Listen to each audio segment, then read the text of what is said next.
This is inventory number 2556. It's a 30-ton 4-post up-acting Wabash press. Press has got a manual control valve on the front. It does have an adjustable tonnage switch, so it shuts off once it reaches the set point of the tonnage and will hold until the valve is shifted to allow it to come down. I'm going to go ahead and demonstrate its function.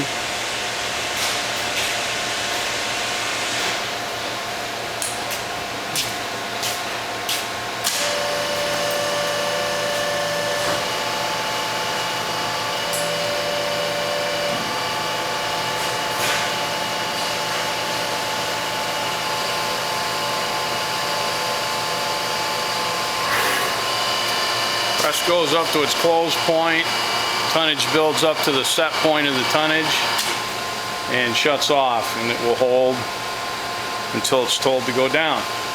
I'll go ahead and shift it, bring it down.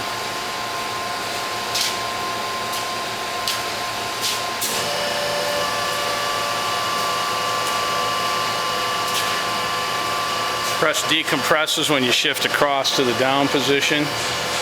Once it comes all the way down, it will shut off once it reaches the pressure switch set point. And that completes inventory number 2556 30-ton Wabash press.